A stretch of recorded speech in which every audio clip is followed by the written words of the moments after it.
It's time now for the K.C.Ingram Show on WSTU. The opinions expressed are those of the program host and guest and not necessarily those of WSTU. WSTU does not endorse products that may be mentioned. Any reproduction or retransmission of this broadcast is strictly prohibited without written consent of WSTU. It's time to call in with your questions and comments at 220-9788, 220-WSTU. And now, here's K.C. Ingram. Good morning, Stuart. We're back here on another beautiful Wednesday morning. It's a little rainy outside, but we need it. So as long as we get the rain, but not enough to send those discharges our way, we're good with that. So hope you're all doing well and appreciate you tuning in. We have a really good show on tap. Sometimes here locally, we don't pay attention to what's happening on the federal level.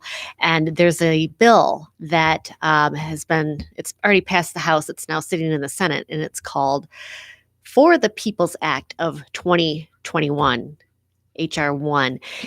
In the studio with me today, I have Audrey Capazzi. She is with the Martin County Republican Executive Committee, and she's on a committee within that is studying various bills. Some will be local, some will be national, and today she's here to talk about People Act of 2021. How are you doing today, Audrey? Very well, thanks. Well, nice to be here. I appreciate you coming in. I know that there's a lot of important issues out there, and this is one we wanted to talk about. And, before we go into it a little bit, folks, if you Google it, you'll see two different things on the internet. And the ones that are supportive of the People's Act of 2021 sounds like a wonderful thing. And gerrymandering, modernize voter registration, enhance voting access, empower everyday Americans through public financing of elections, secure our voting systems, increase oversight and accountability to enforce existing laws, strengthen lobbying rules and transparency, slow the revolving door and strengthen conflict of interest rules, shine a light on dark money. Sounds great, right? Well, Congressman Cruz said it's the single most dangerous piece of legislation before Congress. And he calls it the Corrupt Politicians Act. And Audrey, I'm so anxious to hear your thoughts and what you have found out as you've been studying this bill. Oh, thank you. I did a lot of research. And one thing is an aside, but the House committee approved a bill to study reparations more than 3 decades after introduction. So 3 decades. So hopefully the same thing will happen. It's now called S1. When it was HR1, it was 719 pages. That's like a couple of reams of paper. Right. Do you think all our senators and Congress people read the whole bill? Absolutely not. Okay, well, it did pass the House of Representatives by 10 votes. Of course, Brian Mast voted no. Good. As he should. Right. Because it's called We the People Act, but it's not of or by the people. It's Ted Cruz, I think you mentioned, he said it was the most dangerous, corrupt bill in Congress. It's going to mandate that no ID will be required. No ID is required anywhere in the 50 states. So they're taking power away from the states. Yes, that's right. It'll come down federally mandated that you do not have to show ID. How do they know if it's a citizen of the United States?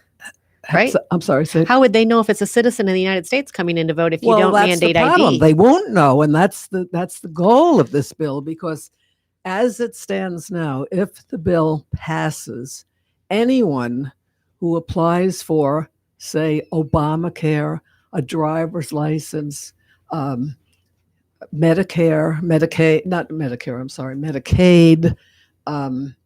anything like a college course even, they're given a voter registration. So without any ID. So wow.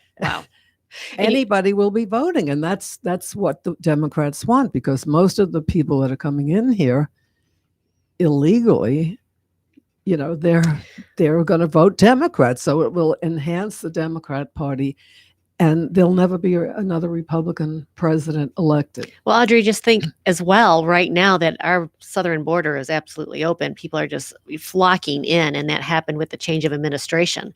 So, it goes hand in hand with this bill to allow all these people to just cross over. To me, it seems like, I'm speaking for myself, that the fact that the new administration, Biden, Harris, not only is not checking the people that are coming in, they are also putting them on buses and planes and sending them to other states without any kind of check for COVID or any other diseases, because tuberculosis is coming back to this country now.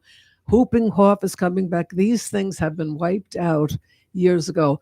I don't understand why they're not considering impeaching the both of them, because they're violating our immigration laws and they're endangering us to who knows what kind of diseases that have been taken care of years ago. It's funny you mentioned that. I had Melissa Martz on the show last week, and she's also on the Republican ticket running for Congressional District 18 for 2022. And she mentioned that very thing about how the illegal immigrants are being put on buses. They're being moved across the states and state lines. Yes, they also say, well, we're a country of immigrants. But when our ancestors came here, yours and mine and anybody listening to us, when they came here, they were kept on Ellis Island and put in another location for the next boat back to wherever they came from if they had any kind of diseases. And they also had to show support, and they had to show that they had an income producing, skill, something. And they were documented. I went back and did genealogy on my family, and I was able to go back to the registers, and there was their name. They were documented, unlike what's happening today. Right. I did that one time too. I went down to the Library of Congress, and you can not only see I'm of Irish heritage, so my family came here in the 1800s, but you can go back there and you can find out what boat they came in on, how much money, and it was like $5 for most of the Irish. Right, that's right. This was their life savings, and they might have had a little backpack with some clothing in it. That was it. And you're right, that it was all documented. And now the kids go to school, they go to, hospitals, they do anything, and the American citizen taxpayer is the one who's paying for it. Absolutely. Back to the For the People's Act of 2021. Let's talk a little bit. They make it sound so good. So let's talk about some of these talking points that the left wants you to believe that this is a great bill. Strengthen lobbying rules and transparency. That sounds good on its face. It sounds good, but I think we had the most transparent president in decades last term. We don't know what's happening now. There are no press conferences. There's no, communication with the people. There's no transparency now. President Trump definitely set a standard on speaking with the American people. And they didn't always like what he said or how he said it, but he was the most open president he through his social media channels. And our current president says rights are not absolute. Now, there's nothing in the Constitution that gives any indication that rights are absolute. That's right. What the Constitution is all about. That's why we have it. And it doesn't come from government. It comes from God. So I think that's another thing. They are now attacking religion. They're attacking the family structure itself, because they're undermining what's been practiced for thousands of years. Right. A man and a woman. Right. And they can't even say that nowadays. You have to say a birthing people. Yes, and choosing your gender, they don't put a gender down on some of the birth certificates, so their child can choose. I mean, you are born with a gender. Well, the CRT, the critical race they're teaching children in kindergarten that they can choose which gender they are. Oh, that's just craziness. That's what I'm saying. It's undermining, family, religion, everything. We're getting off the bill here a little bit, but that's with the sports now allowing you to compete in the gender you identify with rather than what you are. I mean, I think this is the most devastating regulation for women in women's sports ever. Right. Oh, well, yeah.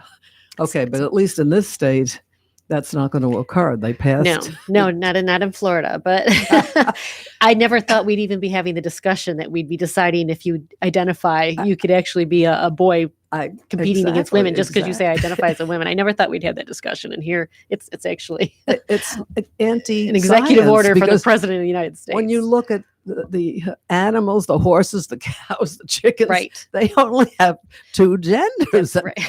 That's the way right. it's been since time immemorial. But no, the other things that it's going to do, first of all, it's federalizing the states' rights to and it's in the Constitution. The states have a right to run elections.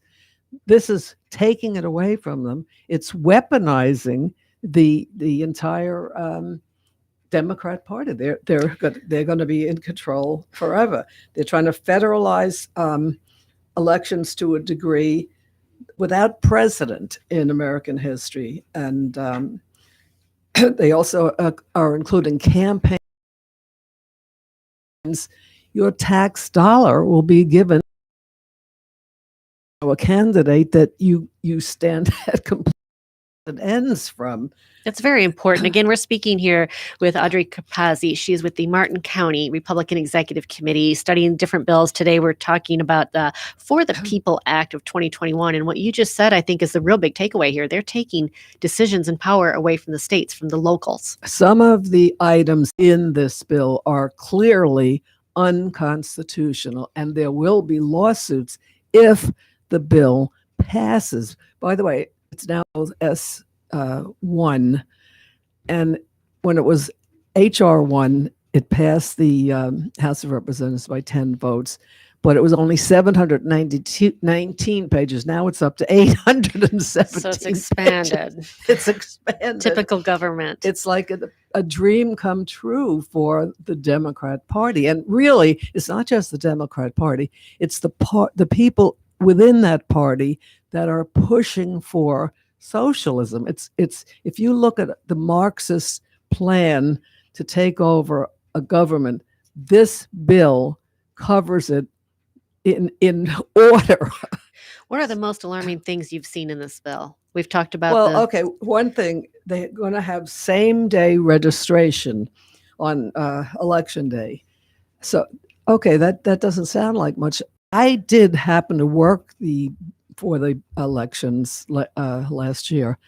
And, one of the things that we had to do, we had to look at their ID and then check it in the records to see that they were legally registered voters. That's what the purpose of the ID, showing an ID, is for. And you certainly can't walk in on election day in many states, most states. I mean, here it's 30 days you need to be registered. Yes. And, before the even if you're election. moving from one state to another, you know what I mean? Right. You could go back to your home state and still legally vote, but you can't vote here if you haven't, been here long many enough. places. Okay, there's going to be anti-speech laws. Some of these things would be, struck down if and when it passes, which, by the way, I have to say, it's unlikely to pass. We know that our senators are not voting it from this state. And they're saying now, instead of, they used to say, make America great, the saying is now, make America Florida, because we have the best of the best, right, operating, in our state constitution. But so anyway, they could come in and register to vote that day. The limitations I was talking about is that nonprofits will have to disclose donors. So that potentially is going to drive away donors if they don't. Corporations are limited on political activity, but not union activity. And right now, we know where most unions stand. Right. It forbids states from treating. Right now, if something is wrong in the paperwork, somebody can fill out a provisional ballot, which will be checked later for ID and whatever else that they need. But they're going to outlaw that. People can automatically register. I mentioned before, if they apply, for unemployment, Medicaid, Obamacare, college, and they'll all be they'll all be given registration to vote. Um, and the new ethics rules that are mandated is that the candidate for president of the United States and vice president must disclose their tax returns, because right now that's not a law. I would love to see Nancy Pelosi have to report hers, or even Congress people, when they come in, we know what they're making, but they also leave as multimillionaires. That's right. If they ever leave. We've got people That's in for there for sure. a lifetime, over 40 years, Chuck Schumer and Nancy Pelosi. So this bill would actually require, at least for the president and vice president, to have to disclose their tax yes, returns. 'cause And you're right saying, now, but most make people it think for it is a everybody. law. It's not a not. law right It's now. not. It's optional, and you don't have to do it. If Trump showed his, it would probably be a 791. It probably would be. Because he's all the corporations that he runs. It's right. absolutely But, so anyway, even the WAPO, most people call it, Washington Post, which is as left as the New York Times, they also, and they say that it has little chance of being enacted, but that doesn't mean we can sit back on our laurels. In this state, we have to talk it up, and our congressmen are going to vote our way, but we have to talk it up with people we know from other states, and educate them on what the whole thing is. We the People Act sounds nice, we of the people, for the people, and by the people, but this is not to be confused with that. No, they make it sound like it's something that's going to be advantageous to the people of the United States, that it's Exactly. the language in it is there to help you. And, like I said, when I Googled it, there was so many sites that popped up in support of HR1. Every time I it's- turn on my computer, I get messages to support it. And again, the taglines that they use, the buzzwords, all sound wonderful. Of course, we want more transparency. Of course, we want to shine a light on dark Right. money. Enhance the voting process. Well, after this last election, I want it enhanced, but that's not exactly the language in the bill is how you would Exactly. And the would big think it would be to-do positive. It's in- not. The big to-do in Georgia, where they pulled out, I don't know, some kind of baseball game, I think it was, because they said the Georgia bill limited, absentee voting, and limited, what do they call it, when it's 2 weeks long. In New York, they Early have voting. early voting. Mhm. Many states do not have that. Right. And it didn't limit it, by the way. It expanded the time and the early voting dates and hours and all that. So it was a lie that Georgia cut down on. And just like here, we're getting a different set of rules, but it doesn't, close down voting to any particular person. As a matter of fact, they say, I just found this in the paper the other day, an economist found that 64% of Americans agreed with the statement photo ID should be required to vote. And among African Americans, 60% think that they should be, people should have to show.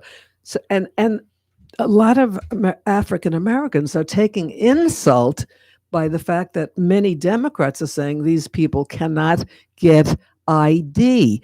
That is a lie also. If they open a bank account, they need to have ID. Right. They need to get on a plane. They needed to cash a check. They needed sometimes go to a doctor's office. Right. You have to have some kind of photo ID, and it's not asking for anything but common sense. It is common sense just to show photo ID. There's no reason not to have photo ID. So Right. why would we be trying to argue that it doesn't matter? It does absolutely matter.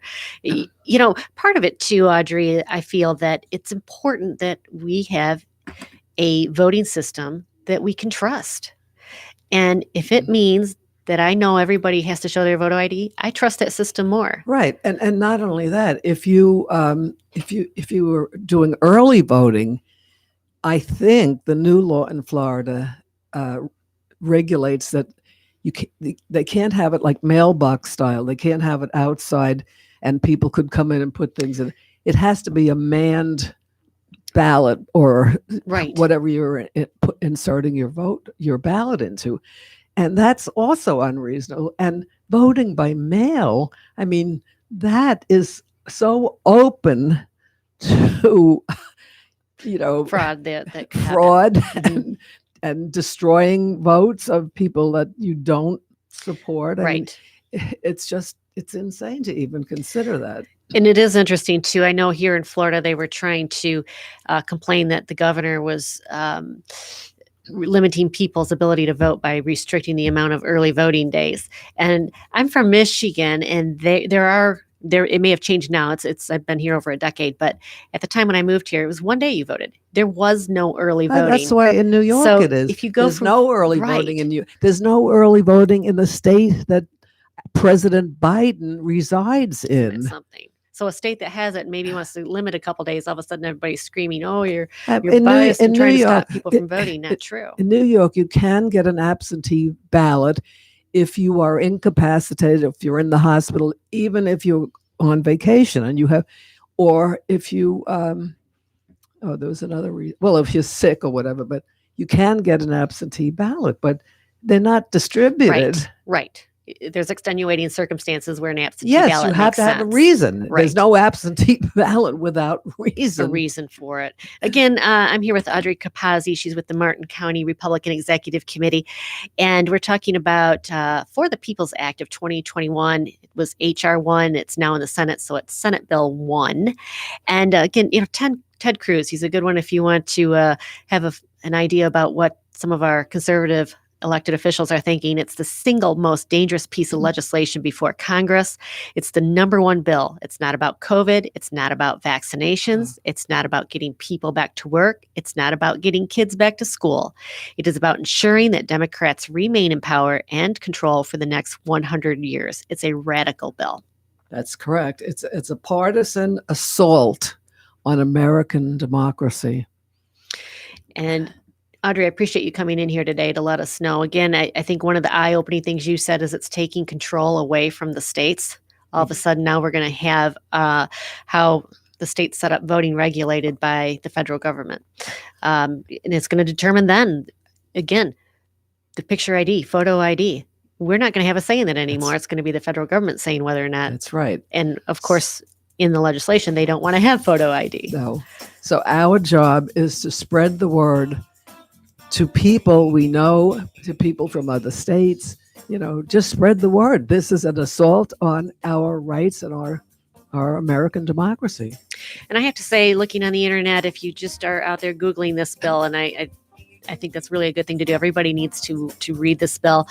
Don't go to the sites that are ads that are promoting it one way or the other. Go right to the bill and read it. I know it's 700 pages, but they do a summary of the bills. So you know that what you're reading is actually facts and not somebody pushing an agenda to get it passed. So I think it's super important. Any other advice out there? We got just a few seconds left, Audrey. No, I appreciate the time to be here, and I'm trying to spread the word. So hopefully the bill will die There we go. a deserved death. Thank you, Audrey Capazzi. Appreciate you coming in today, and we'll talk again. Okay. Thanks.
It's time now for the K.C. Ingram Show on WSTU. The opinions expressed are those of the program host and guest and not necessarily those of WSTU. WSTU does not endorse products that may be mentioned. Any reproduction or retransmission of this broadcast is strictly prohibited without written consent of WSTU. It's time to call in with your questions and comments at 220-9788, 220-WSTU. And now, here's K.C. Ingram. Well, good morning and welcome to the second half of the K.C. Ingram Show. We just had a show with Audrey Capazzi. She was talking about the For the People's Act of 2021, and very interesting and something that everybody should read up and study about exactly what is in that legislation, and she covered some of those topics today. I also want to remind everybody, if you want to know who the special guest will be in the studio, just go to my website, thekcingram.show.com, and you can sign up for an email blast that comes out every week. If you don't see that email, check your spam folder. Sometimes it ends up there. In the studio for the second half, I have a wonderful guest, probably my most repeated guest, Commissioner Troy McDonald from the city of Stuart, and it's always a pleasure to have you in here, Troy. How are you today? I'm doing great, and it's always a pleasure to be here. We've been doing these shows together for a long time. We have been doing them for a very long time, since the beginning. I think I've been on air now about 7 years. So you were one of the first ones way back when. I was your first one. You might. I think you were. I think you were. I was the inaugural guest. Way back when. I think we spent more time talking about a train back then. Yes, that's what started it all, the train. So, and I'm telling you, you are color coordinated with them all behind you. Oh, well. My wife actually said I dressed myself well today, so I guess it worked out. It absolutely looks wonderful. You're right, Portia. So, Troy, there's a lot of things happening. I appreciate you coming in, but you have some exciting news. And if you have a comment for Troy, if you can follow the Facebook Live feed, and we'll watch those comments as well. But you have some exciting news today. I guess I'm guessing the news you're referring to is I'm running for re-election. Yes. So I was on the city commission for 8 years. And unfortunately, I had to take a sabbatical from the commission for a couple of years. But last year, when Kelly Glass-Layton resigned to run for property appraiser, I ran for her seat that she had and won. And now I'm running again. It was only for a 1-year term, so that's why I'm running 1 year later.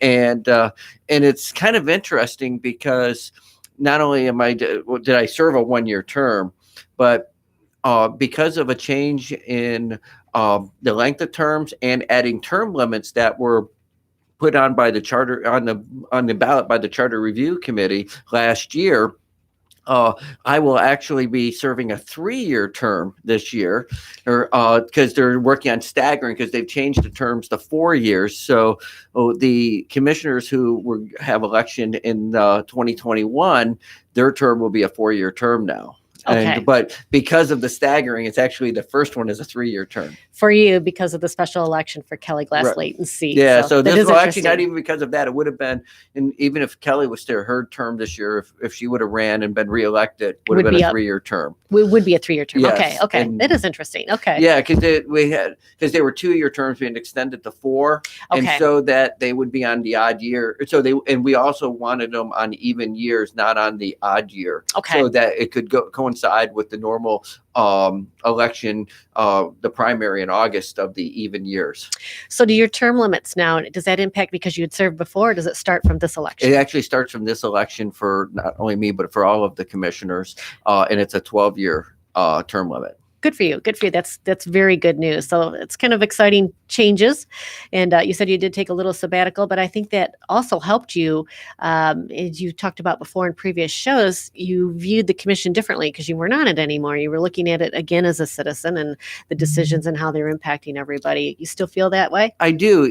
It's taking the last couple of years between taking, for me, on a personal note, of taking some time away from the commission, but also because of the changes and just in the world brought on by the COVID pandemic, and changes in my personal business, it really made me look at a lot of things differently.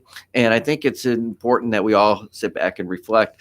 When I started going back to the city commission meetings as a citizen, and watching the commission meetings facing towards the commission versus towards the audience. And there's a lot that you see from the audience that you don't see as a commissioner. In a commission meeting, a commissioner, you're focused on a speaker, you're focused on, you're thinking about how you're going to vote, being thoughtful in your comments. And it's hard. Sometimes it's hard to take in the big picture. But when you're sitting there looking, and also the other thing that you don't see when you're sitting on the dais is your other commissioners. And so just little nuances. And the audience sees the whole picture. They Right. see every commissioner, they see the attorney, they see the city manager. So you're absolutely right. Yeah, you're up there and you're very focused, and you're thinking about what you're doing, and you're looking at your agenda, you're looking at your packet, you're listening to people, you're comparing notes with what's in your packet versus what is being said. Right. And so it's actually, there's a lot going on, even though it doesn't necessarily appear that way. So tell us a little bit about being a commissioner. You just talked about your packet. How much work is there ahead of the meeting to look through the agenda and know what's coming up? It varies from week to week, but I generally spend probably 15 to 20 hours a week on commission related duties, a minimum of that.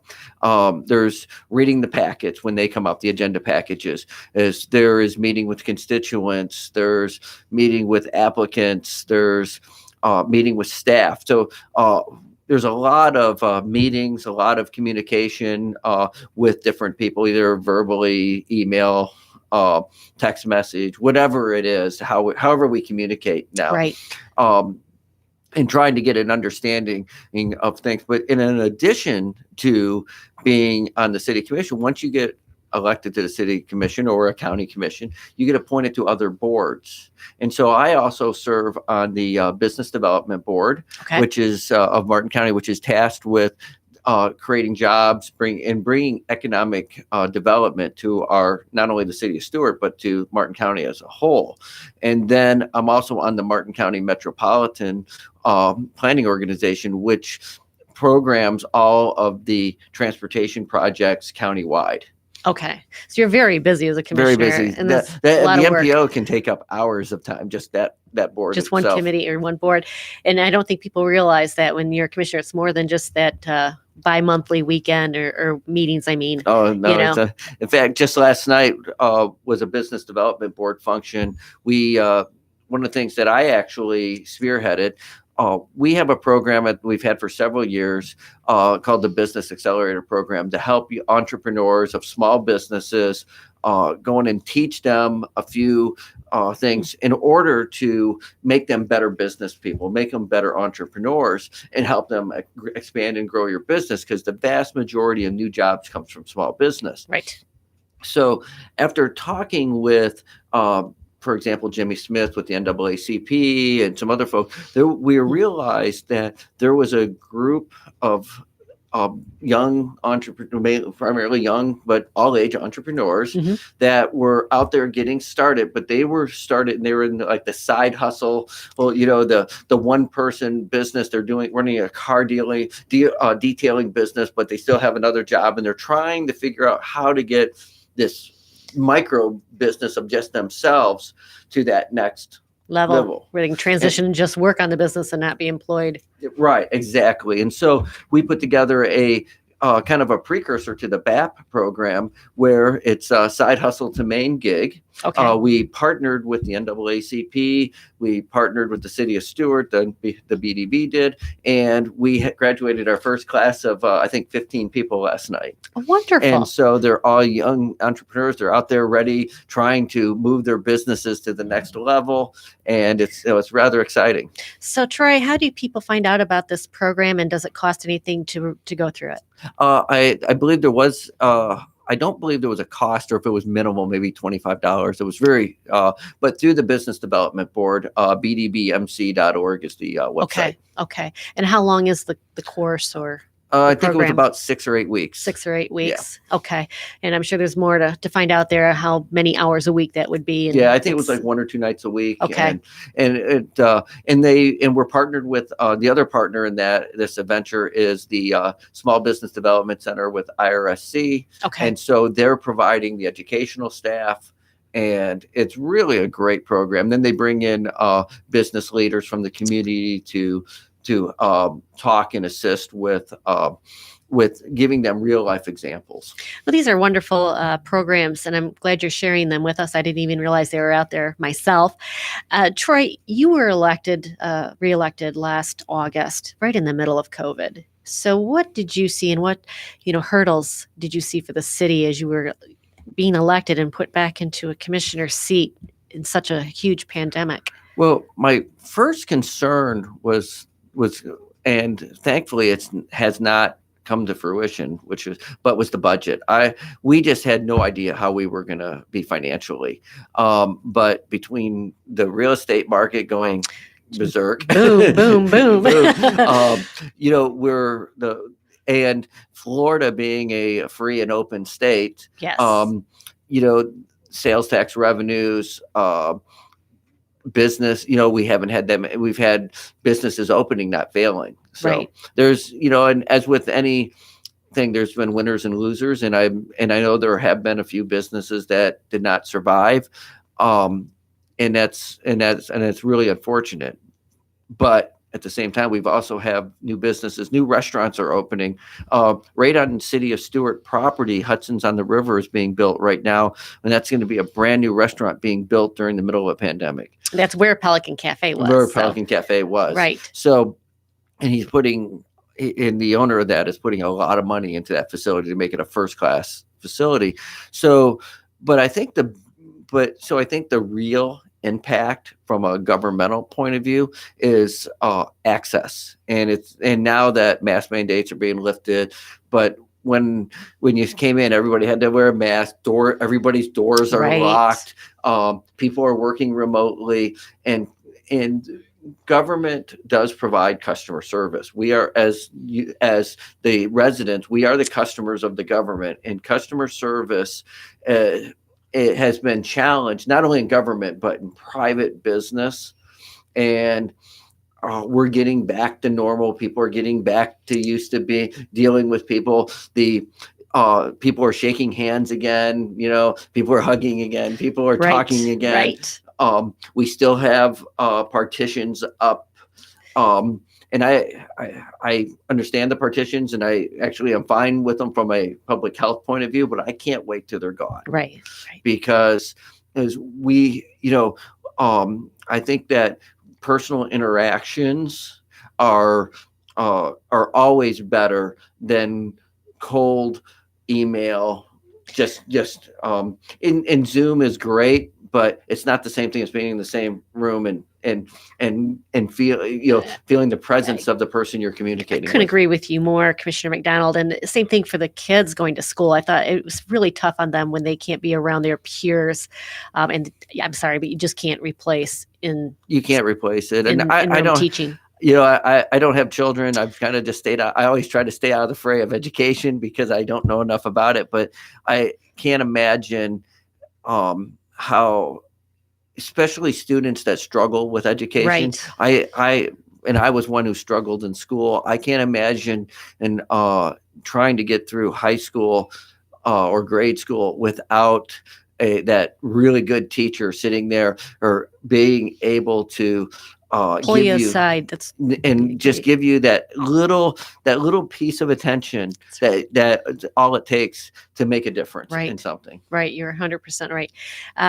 Troy, you're going to be having a meet and greet coming up, and I think we can put the flyer online as you're talking about that, but you want to tell folks it's a great time to come out and meet you. Yeah. So it's a very small event, but it's at, I don't know now that you're announcing the K.C.Ingram show. Maybe I need to call my host and let them know that we just mentioned it on the radio. But we are having a meet and greet at the Tide House Club Room. And if you could call me if you plan on coming at 772-260-9458, because I'm going to need to let the host know, because I'm not sure how many people are going to show up now. So hopefully a lot. Yeah, well, yeah. So hopefully it's always good to meet Troy. It's always good. Well, we always love to get out and talk to people and continue working on the good works that we've been doing at the city. So we've got about 12 minutes or so left here. Tell us a little bit about what is going on in the city now, what you are working on, and what's the future beyond this election? Some of the things that are on the horizon. Well, I think I think the thing that is overriding the thing we've been talking about since I moved to Stewart 25 years ago is the water. And right now it's surprisingly we're in a halfway decent place because it's been so dry and we haven't had discharges. Right. The further you get away from the locks, the further you get closer to the crossroads, the clearer the water is. But one dry spring and summer does not solve the problem. No. The discharges have to stop. The city commission has been actively engaged with the LOSUM process and with the Army Corps of Engineers. We are regularly in contact with the Corps regarding discharges. And just so folks know what LOSUM is, it's and I'm gonna screw up the acronym, so I'm not gonna try to tell what it is, but it is the release schedule for water from Lake Okeechobee to discharge water to other areas, whether it's the St. Lucie River, the Caloosahatchee, or down south to the Everglades. And they're doing a study there because they've been rebuilding the dike, and the dike is about done. They are doing a study to determine how that the parameters in the models that the dike that they'll release water. Colonel, I believe it was Kelly, came to the city commission a couple months ago, and he talked about how because of with the technology change as far as computer modeling from the last time they redid the LOSUM schedule, they can actually model millions of different scenarios to determine the lake releases. So we can come up with the best options they can. And the city of Stewart is actively engaged, as well as Martin County, as well as probably every government agency that's affected by it. But we have assigned one of our city commissioners, Commissioner Matheson, to be the liaison with the Corps, and we are directly engaging in the process with the goal of stopping all discharges. We have to stop the discharges. Okay. There's nothing that we can do besides that. And I also just want, we can't talk about stopping the discharges without mentioning Jackie Thurlow-Lipich and all of the great work that she's done. She's doing a great job representing us on the South Florida Water Management District, and she's brought a new perspective. And thankfully, Governor DeSantis saw the light and pointed her to that board, because she has been a great perspective for that board, an advocate for clean water, and recognizing and she's also understands what the goal of the South Florida Water Management, flood control and water quality, and she's combining all of that. So I think it's fabulous that we have her there. She absolutely is, and she was actually in the studio about a month ago, so we had some great updates from Jackie. And you're right, she's been so involved, so passionate. Her passion actually it just comes off on you. It's intoxicating. It does. Troy, so it's kind of funny, at the beginning of the hour we talked about my first guest way back when, and it was about the train then. And at the time, everybody knows I started up Florida Not All Aboard, and it was, if there's no money, there's no train. Well, here we are 7 years later. As hard as we fought, they do have the money, and they are laying the second track through Martin County and all the way up the coast now. Can you give us an update, though? At the time, it was always this bridge is going to be single tracked, and this old bridge, I mean, sometimes boats are stuck behind it for over an hour. Is there any information about what's going to happen with the bridge? So I don't have any, I wouldn't say good information. There are people working on, I think, the Treasure Coast Regional Planning Council, and we've looked at it. I believe the Brightline as well is looking at it. The bridge, there is, I guess there's I'll call it a rough draft plan of a new bridge, which, putting aside the train, we need a new bridge anyways, for boat navigation. The bridge is only 40 feet wide. It's slow.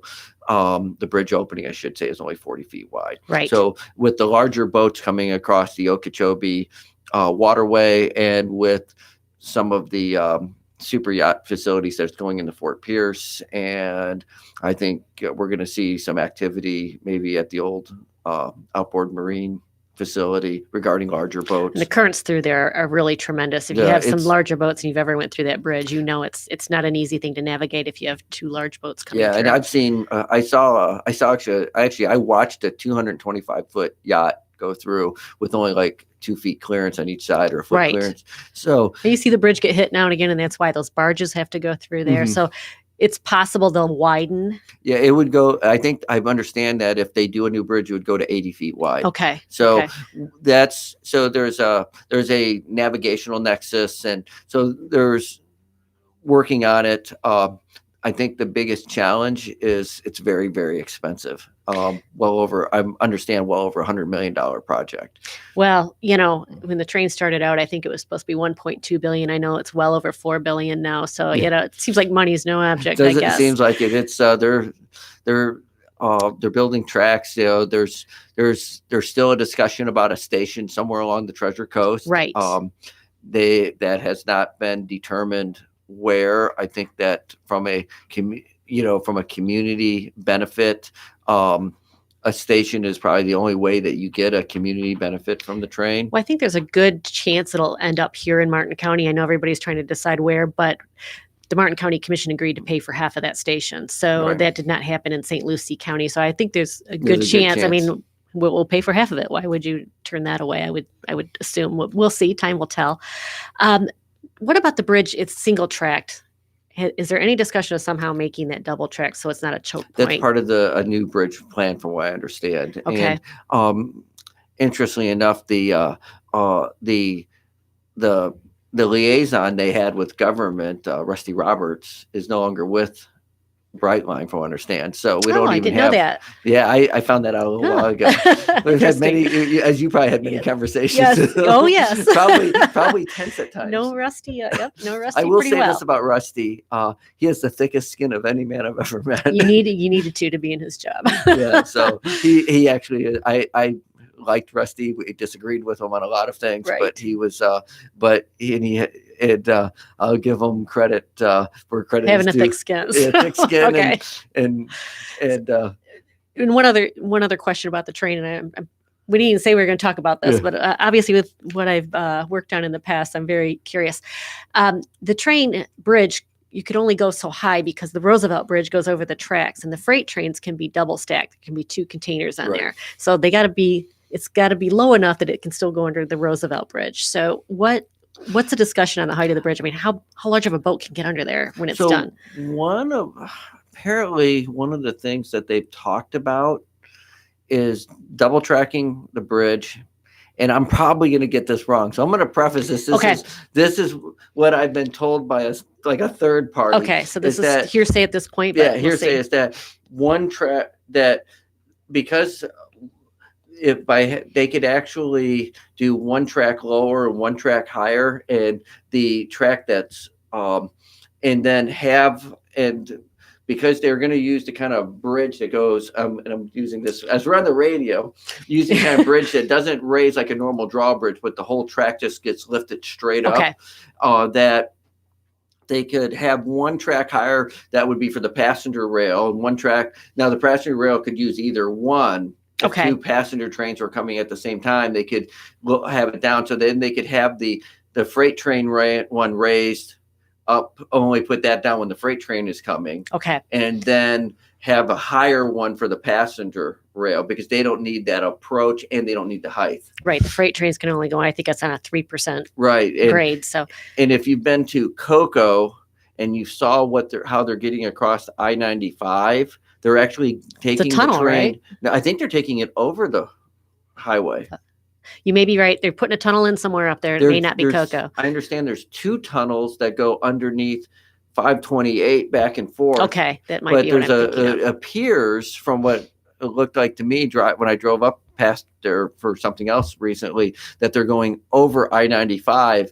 And I thought, wow, that's kind of, So the good news about that, I guess, is they're obviously not going to run freight trains to Orlando like Right. we were concerned about. Right. So, But I can also see if they do the bridge with that design, it's still kind of a choke point because the freight trains can only use one line going north and south. Right. It's still like having one bridge, but not for the passenger, which could be 32 trains a day. So that's going to be helpful if there's no choke right, point of one because track. I think the height that they said they could get would allow like 98% of the boats to go through without raising it. Well, that would be amazing. That would amazing. solve a lot of problems. So, okay. Well, Troy McDonald, I greatly appreciate you coming in. It's Commissioner Troy McDonald from the City of Stuart. A lot of updates here today, and there's a lot more. Again, he's just filed to run for re-election. The election will be in August 17th. And 17th. if I may, Troy McDonald, I'm running for re-election. I ask for your vote on August 17th. If you vote by mail, the ballots will be coming out at the beginning of July. There's 3,300 ballots that'll be going out by mail. Fabulous. So I would very much appreciate your vote and your confidence. Awesome. And next week, we're going to have Vicki Davis in here talking about the elections and changes in the election laws that have happened since last November. So we'll be sure to talk about that upcoming City of Stuart election on August 17th. Commissioner Troy McDonald, thank you so very much.